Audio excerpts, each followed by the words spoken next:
¡Aplausos! Señores, ahí está la máquina. Nos ha puesto a hablar. Saludos a Will España y la banda. Vamos a platicar más adelante. Carrillo, que anda ahí siempre colaborando con Will. Bueno, miren, ya está Heriberto con nosotros. ¿Cómo estás, Heriberto? Bienvenido al programa. Placer. Bien, Edwin, gracias. Siempre. Arrancando lunes. Arrancando lunes con mucha energía. Mira, hoy vamos a comenzar al revés, porque siempre al final te pedimos los datos, pero ¿cómo estás en las redes sociales, Heriberto? El correo nuevo, para que la gente se vaya identificando. Pues mira, las personas que sintonizan el programa, primera vez o que lo han hecho antes, muchos nos ven todos los lunes. Escríbanme un correo a tv, como televisión, tv pequeña, .ayudamigratoria@gmail.com es el correo que hemos creado para este segmento, para que usted haga las preguntas que quiera referente a cualquier tema migratorio y se la contestamos lo más pronto posible. tv.ayudamigratoria@gmail.com y estamos en las redes sociales, en Facebook estamos como Ayuda Migratoria, nuestra página web que está bien, de un diseño nuevo que hemos hecho, www.ayudamigratoria.com.sv. Así que estamos en las redes sociales en todos lados, bajo Twitter también como Migración SB, y nos llegan muchas preguntas y tratamos de contestar a la gente todo el tiempo. Ok, Heriberto, vamos a platicar este día sobre el formulario de visa DS, así se llama, tome nota, DS 160. Ahora, estas siglas, las letras DS... Department of State, Departamento de Estado significa. Okay. Un formulario que pertenece al Departamento de Estado. Ok, ¿por qué es tan importante el formulario de visa de no inmigrante? De no inmigrante. Por ahí. Vamos a decir, formulario de visa de turista. De turista. Que es la visa que la mayor parte de la gente aplica en la embajada. Seleccioné este tema, Edwin, aunque hablamos de este tema hace unos meses atrás. Este tema es muy importante, para las personas les interesa este tema y muchos me piden que hable de él. Pero lo seleccioné por lo que yo veo, yo selecciono los temas por lo que veo en mi oficina usualmente. Y esta semana anterior vi en mi oficina a muchos clientes que fueron a otros lados a hacer sus procesos de visas y le negaron sus visas. A la mayoría de ellos se la negaron. Y cuando hablo con ellos me doy cuenta de que las personas que están digitando estos procesos no le entregan a ellos el formulario que deben entregarle. Y la mayoría de estas personas van a ciegas a la embajada. Totalmente sin saber. Así es. El formulario de visa, esa pregunta que me hiciste, es tan importante porque el formulario de visa es el currículum ante el cónsul. Okay. Esto es lo que el cónsul va a revisar sobre ti. Este es un formulario de visa. Este es el formulario que uno digita. Porque la gente se confunde. Bien, yo le pregunto, ¿te dieron copia del formulario? Y me dicen, sí, me dieron copia. ¿Y le dieron esta? Esta es la confirmación con código de barra que tú le llevas al oficial, que tú llevas a la embajada el día que tienes tu cita. Esta es la confirmación, pero ese código de barra, no es el formulario. No, es el formulario para la embajada. Pero el formulario en sí, que dice que esto es tu copia personal, aquí dice your personal copy, tu copia personal, que dice no lo traigas a la embajada.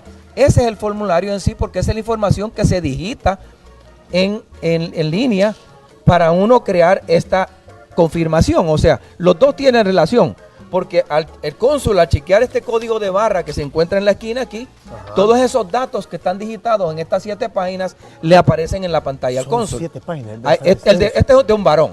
El del varón tiene más datos que el de una hembra. Este tiene 7 páginas, así es. Vienen las preguntas de seguridad, preguntas genéricas. Preguntas de a qué te dedicas, si has viajado a Estados Unidos, a quién vas a visitar, la dirección de esa persona, los días que vas a visitar, si has tenido visa, los últimos 5 viajes que has visitado a Estados Unidos, copia de información de tu pasaporte, de tus cosas personales aquí, vida personal aquí en El Salvador. Entonces esos son datos que para mí es importante que las personas, y le digo, si usted va a pedir visa y ya selecciona una oficina donde ir, exija que le den copia de ese formulario, no de la confirmación que se lleva a la embajada, sino de lo que las personas digitan. Y ya vamos a hablar por qué. Mira, muchas personas quizás, hay que hablar las cosas como son por ignorancia. Ignorancia no significa que todos somos ignorantes de este tipo migratorio. Tú eres profesional, es decir, tú le vas a preguntar a un médico, a un abogado, ellos son expertos en su área, en su materia. Así es. Uno puede conocer, así, en cultura general algunas cosas, pero... Como un buen dicho salvadoreño, zapatero a sus zapatos. Exacto, pero no somos... Hoy no que la pican de todos, porque la pueden de todo, porque han leído y qué bueno. Así es. Pero ya en la práctica real de las cosas vienen los errores. Lo relaciono con este formulario. Ahora, ¿de qué te sirve? Pregunto. Digamos, yo fui a solicitar la visa y tú me entregaste en tu oficina este formulario. ¿Para qué me sirve a mí como usuario? Eso es una referencia para ti, Edwin. Porque estas personas que llegaron a mi oficina, que quieren solicitar visa nuevamente, le pregunto, mire, ¿se acuerda qué digitaron en su formulario? No. ¿Qué descripción? Para mí el ítem más importante del formulario de visa es el que te describe a ti. Ese es el ítem donde tú dices quién eres, si eres profesional, de qué trabajo haces, si tienes negocio, que ese es el ítem donde tú tienes que hablar al cónsul de ti. Por eso le llamo el currículum ante el cónsul, porque es lo que tú presentas sobre ti. Entonces le pregunto al cliente, me dice, no sé qué digitaron, ¿cuántos ingresos digitaron el formulario que usted ganaba? Mire, no sé. Entonces, muchos van a ciegas a la embajada. Porque este formulario, yo le doy a mis clientes esa copia de ese formulario, todos, para que lo revisen antes de confirmarlo. O sea, yo le doy copia porque cuando yo lo confirmo ya entra a la base de datos de la embajada. Pero mientras no lo he confirmado, yo puedo hacer cambios. Entonces yo le digo al cliente, mire, revise todos sus datos personales, revise su información, revise el nombre de la persona donde va a ir, revisamos y hacemos ciertos chequeos para que el formulario esté digitado correctamente. Entonces, y le doy copia, porque si esta persona me le niegan la visa, ya va a tener una referencia para el futuro, para si vuelve a aplicar para visa y va a otro lugar que le hagan el formulario. Y ya tiene la información que digitó anteriormente, porque muchos vienen y quieren cambiar toda esa información. Y no es correcto, ya esa información está registrada en la base de datos del Departamento de Estado. Y tú no puedes ahí, si tú cambias tus datos, especialmente si pones algo opuesto, puedes cometer fraude si cambias esa información. No que han pasado 10, 15 años. La información está en una base de datos así. Ahí está. Ahí queda. Entonces es importante, y ha habido personas que le preguntan, mire, usted dijo antes en su aplicación de visa esto, ¿por qué ha cambiado? Entonces ahí se presta a veces para que uno cometa fraude si cambias la información. Entonces es importante tener este documento archivado como base, como una referencia para que en el futuro puedas utilizarlo a aplicar para tu visa. Muy importante. Claro, entonces, digamos, si podemos puntualizar así, señalizar o subrayar aquel error más común, el más frecuente en este formulario, ¿cuál sería? ¿O cuáles serían? Si son varios, ¿no? Mira, se cometen varios errores. A veces, en el caso de las mujeres, muchas omiten sus nombres anteriores. Si son casadas o divorciadas, usualmente el formulario pregunta si has tenido otros nombres antes. La persona que ha tenido visa a veces omiten los viajes que hicieron a Estados Unidos. Muchos hoy la información personal de uno, por ejemplo el del varón que te pregunta dónde he trabajado antes, si tuviste educación y así por el estilo, muchos siguen digitando los formularios en español. Para mí el ítem más importante del formulario es el que habla de ti. Dice, hay un ítem en el formulario que dice briefly describe your duties, te lo voy a mostrar aquí. Brevemente describe a qué te dedicas, quién eres tú. Y en ese ítem es importante que uno se venda al formulario. Explicar bien aquí, realmente cómo es, ¿verdad? Este que dice, briefly describe your duties. Entonces, para mí, no es solamente utilizar una palabra en ese formulario. La mayoría en ese formulario aquí escribe, ¿a qué te dedicas? Bueno, mire, soy carpintero, soy enfermera, soy abogado. Soy doctor, ya estuvo. Ya estuvo. Para mí eso es incorrecto, porque ese formulario te está dando la oportunidad de que tú digas quién eres, o soy comerciante. Pero tú como cónsul escribes ahí, soy comerciante ¿de qué? Entonces, bueno, comenzar, si uno tiene un título universitario, comenzar. Tengo mi título técnico en Relaciones Públicas y Comunicaciones. Y ahí comienza a explicar quién eres tú, trabajo como gerente en el hotel, estoy responsable de tales cosas. Entonces, es tú utilizar esto, el formulario, para que hable como un currículum, que el formulario hable de ti. Porque el cónsul va a mirar ese formulario antes de entrevistarte. Pero la mayoría, como no saben inglés, muchas de las oficinas que aquí han creado muchas de estas oficinas que llenan formularios, hasta agencias de viajes han querido hacer estos procesos porque ven lucro en ellos, pero son injustos porque no saben cómo presentar el formulario ante el cónsul. Obviamente la persona que hace esto, que lo digita, debe tener fluidez en su conocimiento del idioma inglés. Debería, así es. Para que pueda digitar esa información correctamente. No, y alguien puede, digamos, conocer inglés, incluso hablarlo bien, escribirlo bien, pero en una palabrita tal vez está diciendo otra cosa. A veces, una mala relación. Muchas hacen traducciones literales.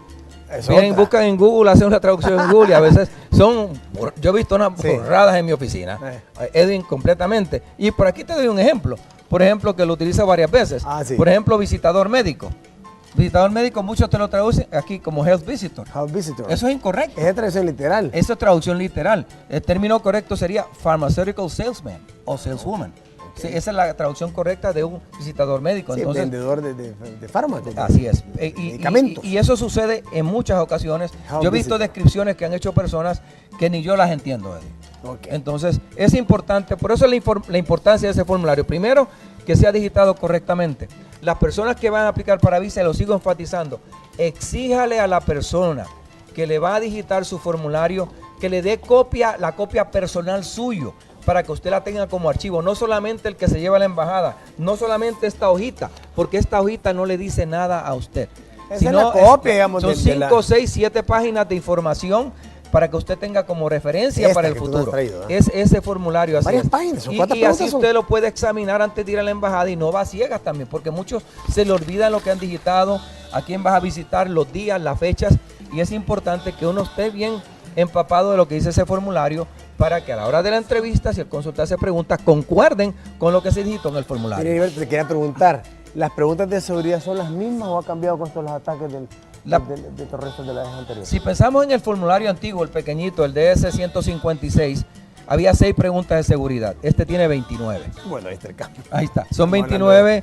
23 más. Así es. Y es importante que uno las lea bien también esas preguntas. En la mayoría no van a aplicar a uno, pero hay preguntas que se aplican. Por ejemplo, un ejemplo que ya hemos hablado aquí. Hay personas que a veces son detenidos por un accidente de tránsito. Ajá, Te llevan por 72 horas. Usualmente, preso. si eso sucedió, aunque después te quitaron los cargos, te despacharon, eso va a aparecer en el sistema de la policía. Y es importante que uno diga, sí, fui detenido por esta y esta razón en el formulario, porque el formulario se pregunta, no pregunta si saliste culpable, pregunta, ¿has sido detenido alguna vez? Muchos han llegado a la embajada, tuvieron un incidente, porque como no pasó nada, no lo mencionaron en el formulario. No, pero está registrado. Está registrado así, pero muchos no lo mencionan. O sea, lo correcto es poner sí y explicar por qué. Y explicar en detalle, en inglés, y bien, qué fue esa detención, qué sucedió y cuál fue el resultado de esa acusación. Sí, porque decir no, estás mintiendo. Así es, estás mintiendo y el cónsul ya va a tomarlo en contra tuya porque omitiste información, es cometer fraude. Entonces es importante. Para mí esto es lo más importante hoy para el proceso de visa, el formulario. Vamos a seguir platicando porque aquí este muchacho que está ahí enfrente, nuestro problema ya nos dice pausa. Ya nos dijo ahora, broma. Vamos a darle paso a los auspiciadores, o sea, los que pagan aquí. Los que le pagan el pistillo, la chirilica para seguir comiendo. Así, y después se va a ir platicando, Heriberto, este tema es interesante, tenemos muchas cosas. Así que vamos a la pausa, ya regresamos. La pesadilla. Excelente, Lorena, ahí está, y Fátima, ejercicios en pareja. Bueno, retomamos el tema con Heriberto sobre el formulario de visa.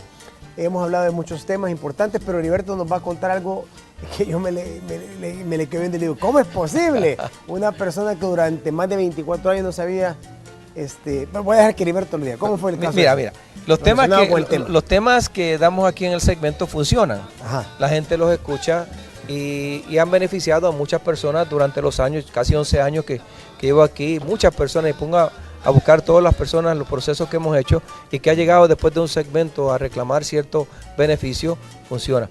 El lunes por la tarde, después que di el segmento, dimos un segmento de ciudadanía, de obtener la ciudadanía mediante los padres, la ley. Llegó una señora a mi oficina y esta señora era residente, había sido residente, ¿verdad? Cuando era adolescente. Okay. Y ella llegó con la idea de sacar visa, con su esposo también. Le pedí que me mostrara su tarjeta de residencia y empiezo a hacerle ciertas preguntas para determinar cómo estuvo ya la residencia, así por el estilo.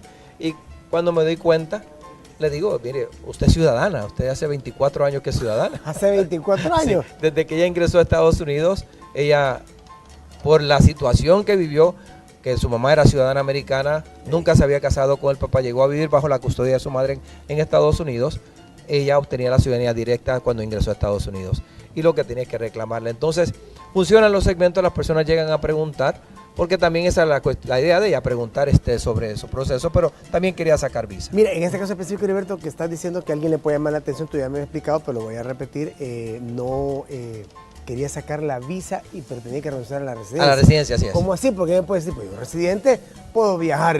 Así es. Pero, ¿cómo funciona esto? Es que el residente debe, como dice, residir permanentemente en Estados Unidos, más de 6 meses al año. Muchas personas que siguen viviendo aquí en El Salvador quieren sacar su visa en vez de seguir viajando con su porque la tarjeta de residente no es una visa, muchos la utilizan como visa. Pero tiene que vivir 6 meses. Más de 6 meses en Estados Unidos. Tú como residente, la idea es que residas más tiempo allá y menos tiempo fuera. Entonces tienes que vivir más tiempo. Pero si te lo permite. Si tú demuestras que tú vives más tiempo en Estados Unidos, tú puedes 6 pasar meses un día. 6 meses un día. Muchos de mis clientes viven 4 meses allá y 3 meses aquí. Entonces se comparten el tiempo. Pero muchos viven aquí permanentemente, tienen sus empleos, tal vez nunca debieron haber hecho el proceso de residencia, pero lo hicieron. Entonces llegan a la oficina y dicen que quieren sacar visa, pero cuando son residentes, tienes que renunciar a esa residencia antes de sacar visa. En el caso de la señora. Aunque lleves más de... Yo tuve un cliente que llevaba 19 años viviendo aquí, había sido residente, entonces tuvo que renunciar a su tarjeta, a su residencia, porque ella la había abandonado, pero nunca renunció a ella. Entonces tienes que renunciar y después se hace el proceso de visa. Pero toda persona, yo le recomiendo a muchos, aunque le digo también cuando llega a mi oficina, mire, está seguro lo que está haciendo.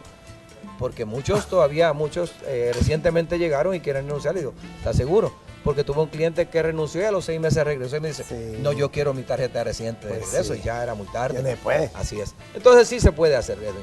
Okay. El tema que estábamos hablando antes. Sí, bueno, yo quisiera preguntarte sobre qué hacer, porque como términos generales, como recomendaciones cuando las personas van a solicitar la visa, porque de repente cositas chiquitas mínimas se falla y después vienen las lamentaciones y no se concretiza la acción. Así es. Mira, el tema para los que sintonizaron después que habíamos hablado es del formulario de visa. La importancia de que ese formulario esté bien digitado, como debe ser, las partes que corresponden a uno que deben estar en inglés, deben de estar correctamente en inglés. Pero lo importante que enfatizamos antes es que si usted va a cualquier oficina, en El Salvador hay muchas oficinas en todos los departamentos, el problema es que muchos de ellos solamente lo que saben es tal vez digitar el formulario, pero no solamente saber digitar el formulario, es que cómo prepararlo bien para que beneficie a uno ante el cónsul, que sirva, como dijimos antes, de currículum ante el cónsul, que ese formulario hable por uno. Pero lo importante también es que le den copia del formulario. La persona que digita el formulario va a hacer dos formularios. El que tú presentas a la sección consular después que confirma la información, que tiene un código de barra. Ese es un formulario para la embajada, pero no es el que debe usted tener. Hay uno que es la copia personal de uno, que yo animo. Le digo, exija que se lo impriman. Pueden ser de 5 a 7 páginas de información. Muchos son tacaños, no quieren gastar en tinta, no quieren gastar en papel, pero exija que le den copia de ese formulario para que usted lo tenga como referencia. Porque si usted le niegan la visa y posteriormente a los 8, 10, 12 meses quiere hacer otro proceso, debe tener esa información para saber qué se digitó originalmente. Porque muchos se olvidan y a veces tienden a tener conflictos en la nueva información y eso puede causarle problemas porque ya usted dio cierta información a la embajada americana y hoy la ha cambiado y eso a veces puede convertirse en fraude. Entonces es importante que uno mantenga copia de ese formulario en sus archivos, exija a la persona que se lo digite que le dé una copia para que así no tenga problemas en el futuro. Y esa es la idea más importante de este segmento. Pedir que le den copia del formulario. Lo revisa y así no va a ciegas a la sección consular. Porque así usted puede estar revisando la información que se digitó antes de ir a su entrevista a la embajada americana y sabe que va a hablar con el cónsul porque el cónsul de la entrevista va a ser basada en ese formulario. Heriberto, muchísimas gracias. Siempre se ha dicho que hay que buscar mejor un profesional como tú. Solo finalizo nuevamente preguntándote cómo te contactamos. Pues mire, estamos en Plaza Suiza, en San Salvador, local LB25. Para las personas que quieren hacerle alguna pregunta, escriba al correo TV, como televisión, TV, V pequeña, .ayudamigratoria@gmail.com y búscanos en las redes sociales. Estamos en YouTube, estamos en Facebook, estamos en Twitter como Migración SB y nuestra página web www.ayudamigratoria.com.sv. Ahí estamos y los teléfonos 2298-9685 y 2298-9686. Gracias, Heriberto, un placer siempre tenerte aquí. Hasta el lunes. Nos vemos el otro lunes. Excelente, aquí vamos a estar. Ok.